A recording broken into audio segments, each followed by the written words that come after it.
1절에서 10절 말씀까지 오늘 말씀 나누도록 하겠습니다. 제목은 그리스도 안에 있는 한 사람입니다. 오늘 말씀을 세 번역으로 좀 살펴보도록 하겠습니다. 자랑함이 나에게 이루올 것은 없으나 이미 말이 나왔으니 주께서 보여주신 환상들과 계시들을 말할까 합니다. 사도 바울은 자랑들을 해왔어요. 그것이 큰 의미가 없지만 그래도 거짓 사도들이 여러 가지로 자랑하니까 자기도 자랑할 것이 있다는 그런 자랑을 계속 해왔습니다. 그러다가 그가 본 환상과 계시를 그가 자랑을 합니다. 거짓 교사들이 아마 그런 계시들을 자기가 받았노라고 이렇게 주장을 했던 것 같아요.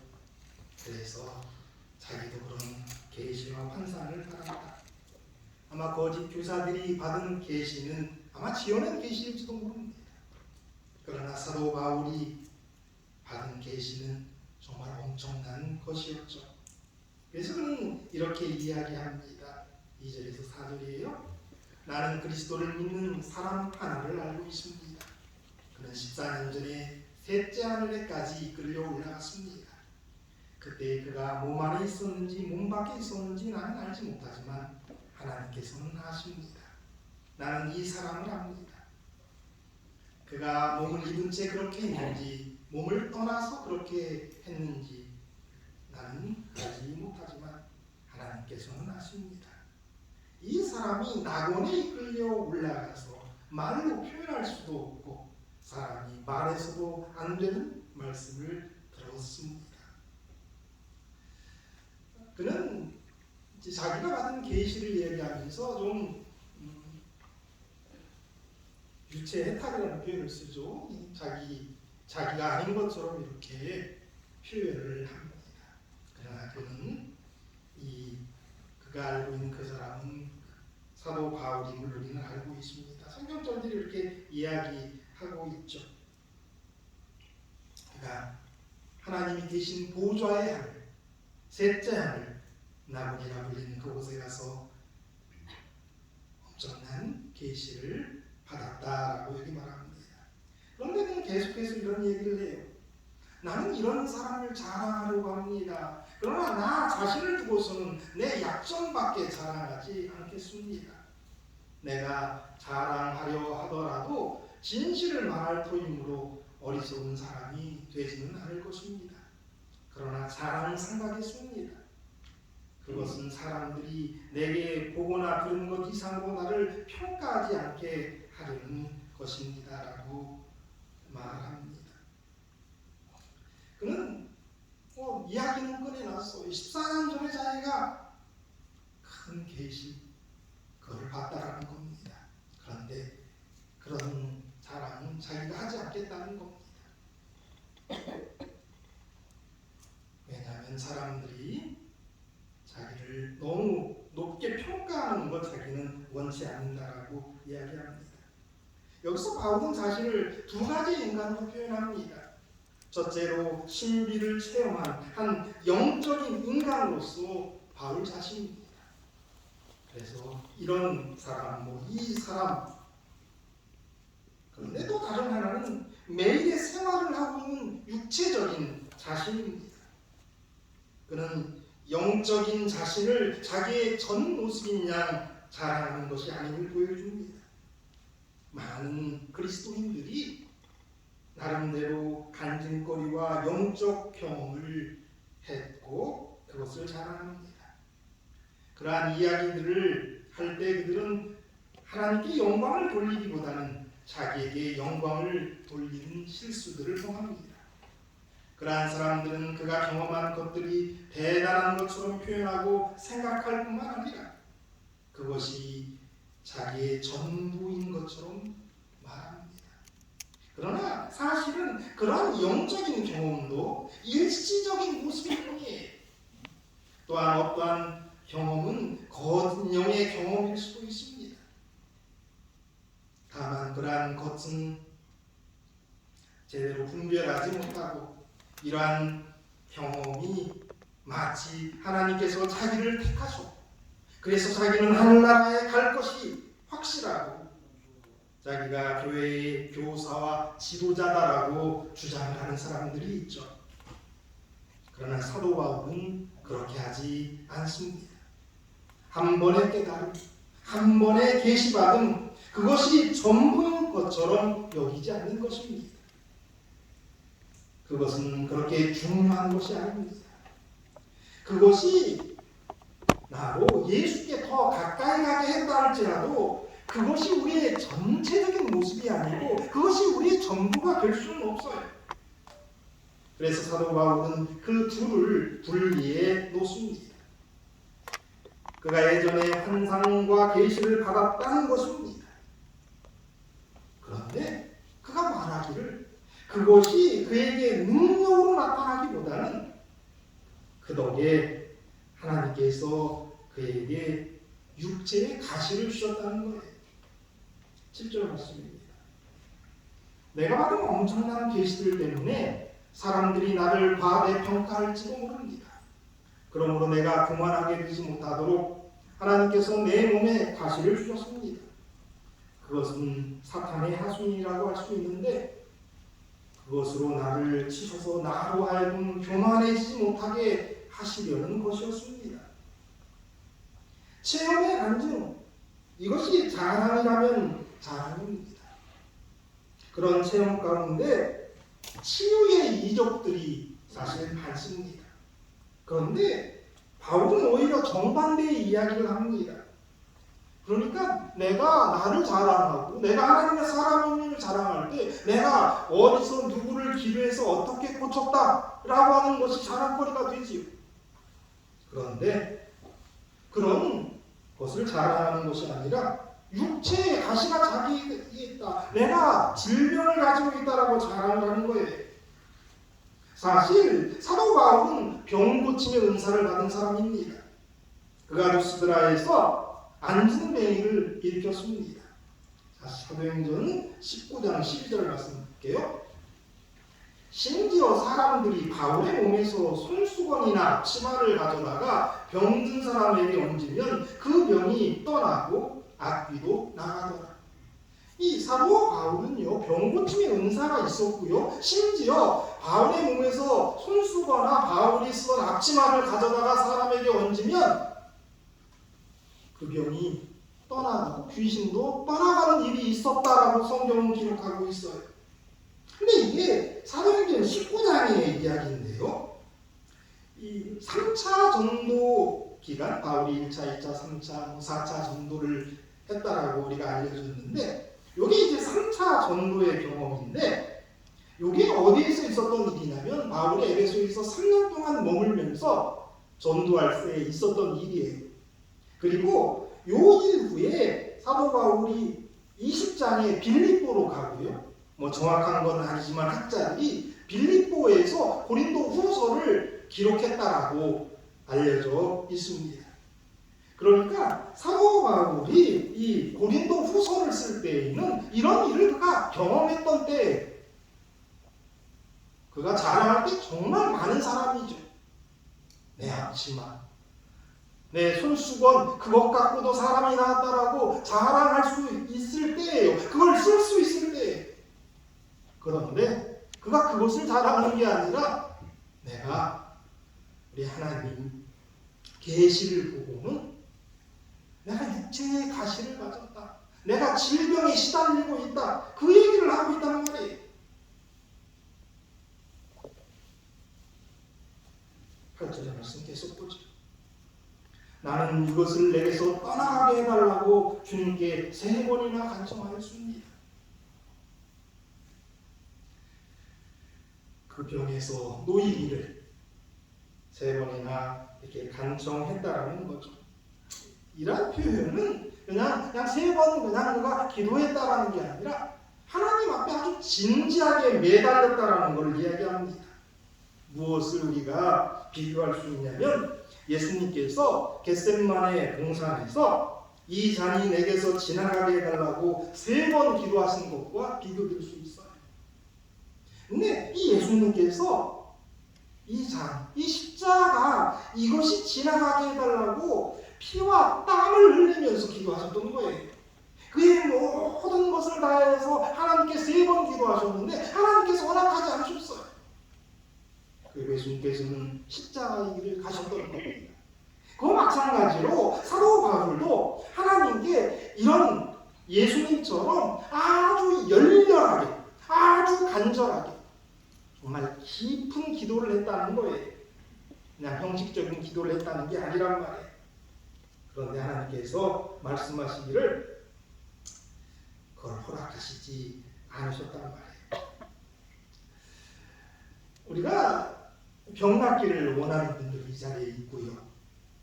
또 다른 여러 가지 것들을 가지고 또 좀 더 오래 살기를 위해서 기도하시는 분들도 있을 줄 압니다. 더 좋은 일들을 보고 더 좋은 일들을 하기 위해서겠죠. 그런데 우리가 우리의 병 낫기를 위해서, 연장하기 위해서, 우리의 삶을 연장하기 위해서 이렇게까지 기도할 필요는 저는 없다라고 생각을 합니다. 믿음을 가지고 우리 하나님께 모든 것 맡기고 구하는 것이 저는 훨씬 낫다고 생각해요. 정말 우리가 우리의 병 낫기를 이렇게 예수님처럼 간절히 기도했는데, 사도 바울처럼 간절히 기도했는데 우리 하나님께서 우리의 기도를 들어주시지 않으면 우리는 더 실망할지도 몰라요. 그래서 우리가 예수 안에 있기 때문에, 사나 죽으나 우리가 예수 안에 있기 때문에 이렇게 하나님하고 단판 짓는 기도는 저는 할 필요는 없다라고 생각을 합니다. 그러나 우리가 믿음을 가지고 우리 하나님의 뜻 안에서 가장 좋은 길을 열어주실 것을 믿고 기도하는 자세, 그건 우리에게 필요하지요. 그리고 사도 바울은 그런 3번의 간절한 기도 후에 하나님의 뜻을 받아들였다라고 이야기합니다. 그 다음 말씀 보도록 하죠. 9절입니다. 그러나 주님께서는 내게 이렇게 말씀하셨습니다. 내 안에 은혜가 내게 족하다. 내 능력은 약한 데서 완전하게 된다. 그러므로 그리스도의 능력이 내게 머무르게 하기 위하여 나는 더욱더 기쁜 마음으로 내 약점들을 자랑하려고 합니다. 믿음의 열조들도 다 이런 가시들이 있었습니다. 사도 베드로는 뭐가 그에게 어떤 가시였냐면 닭이 울 때마다 아주 괴로워했다. 근데 그가 살아있는 동안 그 옛날에 얼마나 닭소리를 많이 들었겠습니까? 야곱은 그가 하나님과 더불어 싸워 이긴 덕분에 한도뼈가 침을 받아서 그의 평생을 적었어요. 그가 걸을 때마다 그의 육체를 통해서, 그의 아픔을 통해서 그가 하나님과 더불어 싸웠던 경험, 그 경험 때문에 그가 더 많은 승리를 했고 하나님의 자녀의 길을 걸어갔다라고 알 수가 있죠. 그래서 그러한 가시들이 우리의 믿음의 열조들을 더 우리 하나님의 예수 그리스도에게 붙들어 맸던 것이 사실입니다. 육체의 가시가 없이 하나님의 축복 때문에 형통하고 있다고 여기는 많은 그리스도인들이 있습니다. 그러나 그것이 사실이 아닐 수 있어요. 바울의 이야기를 통해서도 우리는 그것을 알 수 있죠.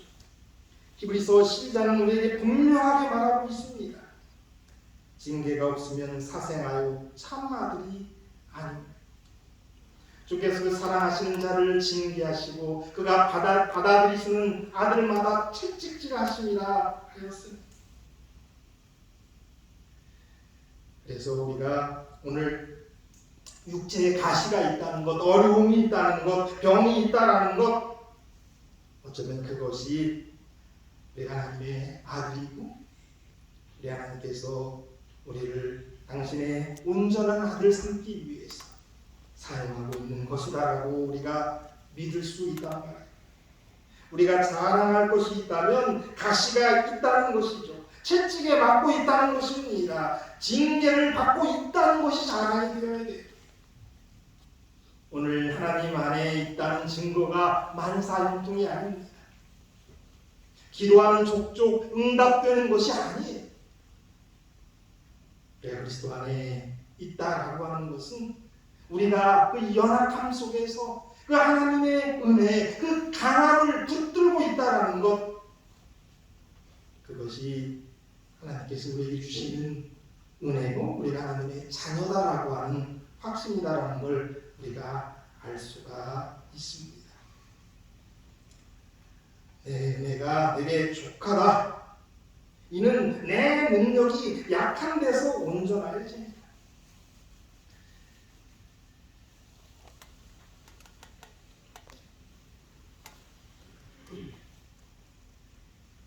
그의 그러니까 사도 바울의 온전함은 신비로운 경험의 기억 때문이가 아니라 그가 갖고 있는 육체의 가시 때문이다라고 말하고 있는 거예요. 즉 능력이 온전해지는 것이 우리 자신의 약함을 철저히 의식함을 통해서 우리의 것이 되는 것이다라고 여기 말하고 있는 거죠. 환상의 경험이 아니라 약함의 지속이 사도 바울을 온전하게 했고 우리를 온전하게 할 수 있다는 것입니다. 아멘. 편지 엘렌 G. 화이트의 편지 207, 1899년에 이런 글이 있어요. 바울의 고통은 제거되지 않아. 바울은 육체적인 고통이 있었다. 그의 시력이 나쁜 것이었다. 그는 열렬한 기도로 고칠 수 있으리라고 생각하였지만 주님이 가지신 목적은 따로 있었다.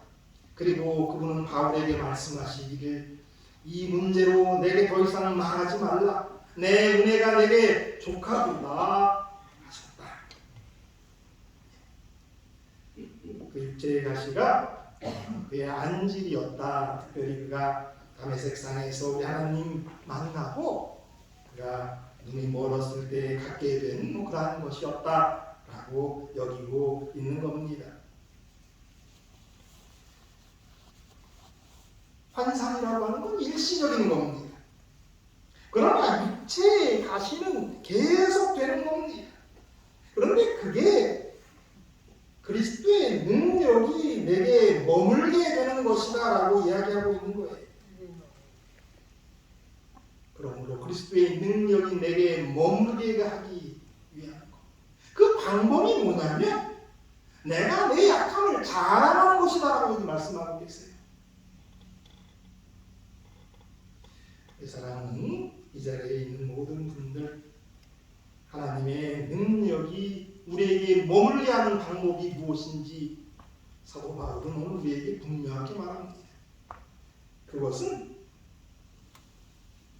우리가 우리의 그 약함을 우리의 육체의 가시를 자랑하는 것, 그걸 인식하고 그것이 하나님께서 내게 주신 나로 더 강하게 하는 것임을 기억하는 것이다라고 이렇게 말씀하십니다. 이 말씀을 통해서 우리가 확실히 알아야 될 하나의 것이 또 있는데 그건 뭐냐면 내 은혜가 내게 족하다는 거예요. 우리의 현실, 하나님의 은혜에 우리가 너무 부족하고 그래서 은혜 더 달라고 구하지만 그러나 사랑의 하나님은 오늘 우리 모두에게 당신의 최고의 은혜를 주고 계신다는 것 기억하시게 되길 바랍니다. 내 은혜가 내게 족하다. 하나님께서 저와 여러분에게 당신의 최고의 은혜를 오늘 주고 계십니다. 그 상태에서 우리는 우리의 그 약함을 자랑해야 된다는 거예요. 자랑할 때 그리스도의 능력이 내게 머문다는 거예요. 여러분들 이 말씀 의지해서 우리의 약함을 자랑하시게 되길 바랍니다. 아멘. 그럴 때 하나님의 능력이 우리에게 머무는 겁니다. 마지막 절 보죠. 그러므로 나는 그리스도를 위하여 병약함과 모욕과 궁핍과 박해와 곤란을 겪는 것을 기뻐합니다. 내가 약할 때 오히려 내가 강하기 때문입니다. 여기 이렇게 나의 병약한 것, 모욕, 궁핍, 박해, 곤란 이걸 기뻐한다라고 말해요. 뭐 이런 말을 그냥 오늘날 좀 더 현실적인 말로 한다면 지질이 궁상이에요. 잘나지 못하고 못남이죠. 병약함입니다. 어려운 상황입니다. 구박받고 핍박받고 왕따 당하는 그런 모습일 거예요.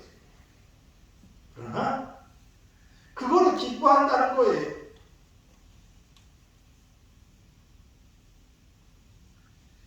내가 이러한 환경이 있을 때 내가 약한 그때에 강하기 때문에 내가 이때 가장 강하고 내가 이때 하나님의 은혜를 가장 많이 누리고 있는 것이기 때문에 아멘. 그걸 기뻐한다는 거죠. 사도 바울은 이런 것들을 자기가 자랑한다라고 얘기하는 거예요. 내가 그걸 기뻐한다라고 얘기하는 거예요. 왜냐하면 그때 내가 가장 강한 거고 그때에 하나님의 은혜가 내게 가장 큰 것이다라고 말씀하고 있기 때문에 그러한 하나님의 큰 은혜 여러분 누리시게 되길 바랍니다. 그리고 느끼시고 알기를 바랍니다. 그거를 우리에게 머물게 하기 위해서 그걸 기뻐하시고 그걸 자랑하시게 되길 바랍니다. 그것이 오늘 얘기해 주신 말씀입니다. 그리스도 안에 있는 한 사람이 있습니다. 그리스도 믿는 한 사람이 있습니다. 그 그리스도 안에 있는 한 사람이 그리스도를 믿는 한 사람이 저와 여러분이 되었으면 좋겠어요. 그 그리스도 안에 있는 그 한 사람은 계시를 받은 사람입니다. 어쩌면 우리는 우리가 계시를 받는다는 것, 하나님을 안다는 것, 예수 그리스도의 십자가를 믿는다는 것 이런 거를 우리가 조금은 이렇게 자만해야 될 필요가 있어요. 그거에 대해서 긍지와 자긍심을 좀 가질 필요가 있어요. 당당함이 있어야 돼요. 확신이 있어야 합니다. 그런데 우리는 그러한 모습이 없죠. 오늘 말씀에서 이야기하기를 개역 개정 같으면 너무 자만하지 않도록 하기 위해서 육체의 가시를 주셨다는 거예요. 그러니까 어느 정도는 해도 될 수 있다라는 거예요. 자만 정도는 할 수 있다라는 거예요. 너무 교만하지 않도록 육체의 가시를 주셨다는 거예요. 그래서 우리가 하나님 안다라는 거, 믿는다는 거 이것에 대해서 여러분 좀 자만하는 마음을 갖게 되시길 바랍니다. 그것에 대해서 확신을 가지고 당당함이 있어야 돼요. 아멘. 그것이 도가 지나치면 안 되지만 너무 자만하지 않도록 육체의 가시를 주신 거니까 우리는 계시 받았다는 것에 대한 확신을 갖고 있어야 돼요. 나의 구원에 대해서 확신을 갖고 있어야 하는 거예요. 그리스도 안에 있는 한 사람, 첫 번째 그는 뭐를 받은 사람이라고요? 계시를 받은 사람이라고요. 저와 여러분이 바로 그 한 사람이죠. 두 번째 그리스도 안에 있는 한 사람은 육체의 가시를 가졌습니다. 저와 여러분도 육체의 가시가 있지요. 우리의 연약한 부분이 있죠. 우리의 병이 있죠. 우리의 아픈 손가락인 자식들이 있을 수 있습니다. 여러 문제가 우리에게 있습니다. 그리스도 안에 있는 사람 육체의 가시를 가질 수 있어요. 가진 게 문제가 되지 않습니다. 그러나 그 육체의 가시 때문에 넘어지는 것이 아니라 그 육체의 가시 때문에 승리하는 사람 되어야 한다는 거죠. 그리스도 안에 있는 한 사람, 그는 기도하는 사람이에요, 먼저. 그러나 기도한다고 다 응답되지는 않아요. 사도 바울이 하나님의 사역을 위해서 기도하는 거예요. 자기 육체의 가시가 없어서 달라고. 그러나 그렇다고 그 모든 기도가 응답받는 게 아니죠. 그리스도 안에 있는 한 사람은 기도하는 사람이에요. 그러나 그 기도가 다 응답받는 사람은 아니에요. 그리스도 안에 있는 한 사람은 은혜를 족히 받은 사람입니다. 여러분 이건 아주 중요합니다. 저와 여러분에게 주신 하나님의 은혜가 족한 줄 아시게 되길 바랍니다. 아멘. 감사하시게 되길 바랍니다. 그리스도 안에 있는 한 사람은 약한 데서 온전하여 줍니다. 나에게 이르시기를. 그러므로 도리어 크게 기뻐함으로 나의 여러 약한 것들에 대하여 자랑합니다. 여러분, 우리의 그 약함, 우리의 육체의 가시, 그것을 기뻐하시게 되기를 바랍니다. 그것을 자랑하시게 되기를 바랍니다. 그건 숨길 게 아니에요. 어떤 나쁜 이야기하고 또 형제에게 기도받는 것이 더 올바를 수 있다라고 여기 말씀하고 있는 거죠. 마지막으로 그리스도 안에 있는 사람은 그 약한 것을 기뻐하고 자랑하는 거예요.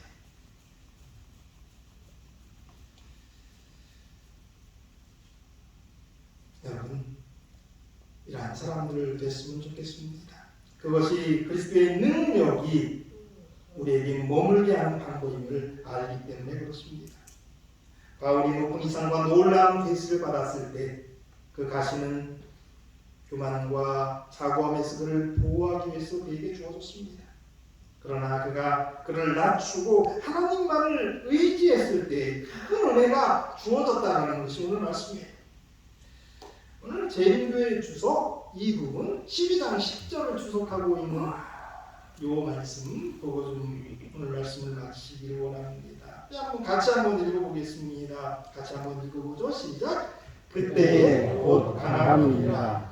그리스도인의 욕설은 약한 것이 강한 것으로 변화될 수 있다는 것이다. 패배는 언제나 승리로 바뀔 수 있다. 진정한 품성의 힘은 자아를 부신하고 하나님의 뜻에 불복하는 연약함에서 나온다. 자신의 힘이 강한 사람은 하나님을 의지하는 대신에 자를 시기하는 경향이 있기에 자주 하나님의 은혜가 필요함을 깨닫지 못한다. 성경에 얘기하는 인물 노아, 아브라함, 모세, 엘리야, 다니엘과 같은 사람들도 동일한 교훈을 배웠다. 자신의 연약함과 불안정함을 복된 하나님의 뜻에 완전히 맡긴 자들만이 진정한 능력을 소유하는 것이 무엇인지 안다.